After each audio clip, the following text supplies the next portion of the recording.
taurai zvinetsika kuruzhinji rwevanhu kuti vanzwisisise zvakananga musangano. Mugabe is now 90 years old. Reason will tell you that at that age you are not innovative in mind. We have seen a lot of miscalculations, shall we say, over time as Mugabe reacts to the pressures of the time. We see Mugabe during the Gukurahundi era suddenly moving into the Congo to help Kabila sort out some uprising in the country. It was a war too far. You don't jump Zambia and others into the Congo. It is too far. But because they had aeroplanes from the old regime, they had power, they tried it.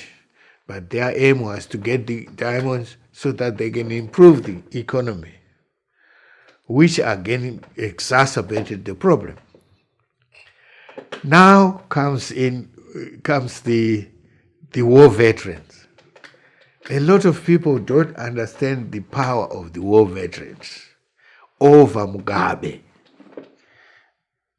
The pity of it that the war veterans, in the turmoil of the economics of the day, the war veterans approached Mugabe personally, said, we want to talk to you alone in your parliament, in your state house. They organized that and they told Mugabe, look here, we want a monthly allowance of 2,000 Zimbabwe dollars per month and a lump sum of 50,000. Mugabe couldn't but say yes. So he authorizes that without even checking what amount of money you have in the bank or whatever, because of the pressure. A few months later, a few years later, they again called on him to say, we want the monthly allowance to be increased to 4,000. And Mugabe again considered. Where was he going to get the money? Nobody knows. But he conceded to that. And then the third movement was, we want the land. So poor Mugabe is caught in the middle and he doesn't know how to resist that, president or no president.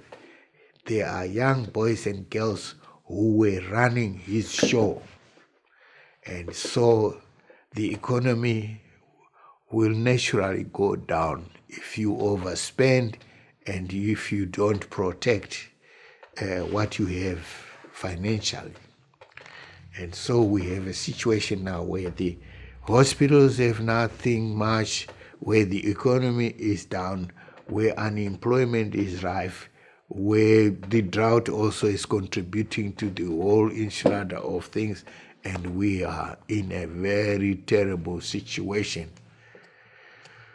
What can be done is a very difficult question at this point in time.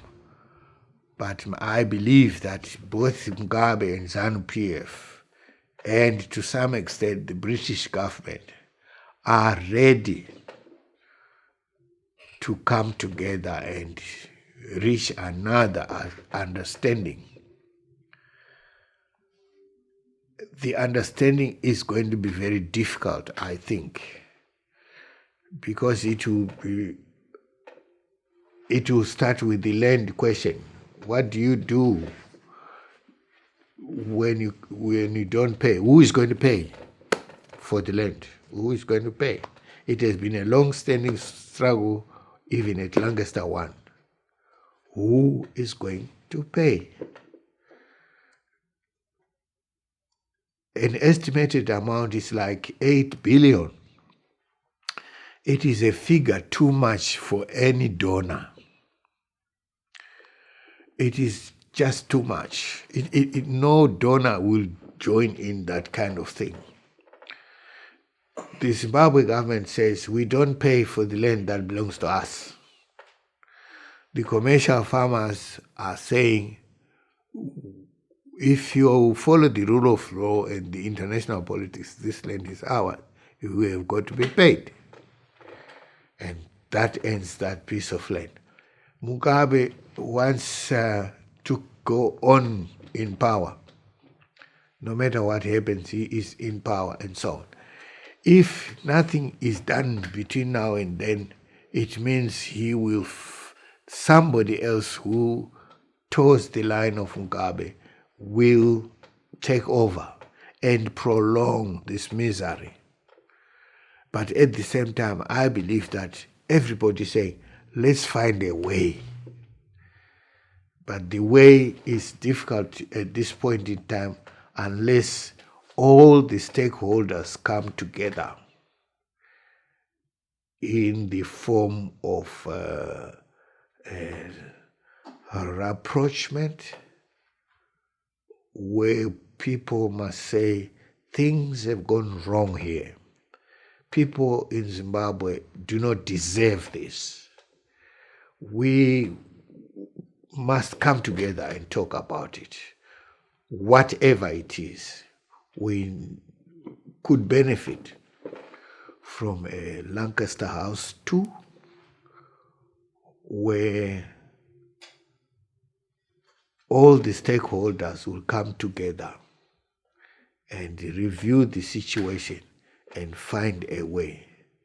I would say for those commercial farmers who have lost the land,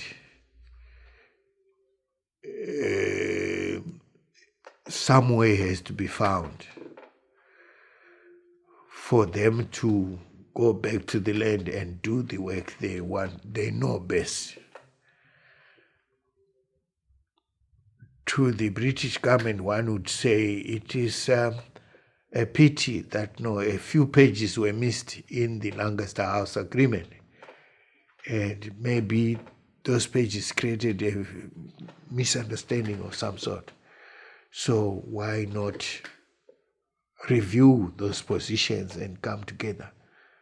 We know that America was instrumental in some of these decisions, maybe the United Nations. People must come together and find a way along the pattern of agreements towards another free and fair elections. Because the people of Zimbabwe, I think they are ready for a free and fair elections. Even ZANU-PF, MDC, and every other party, South Africa included, they want to get rid of this mess in Zimbabwe and let the people go.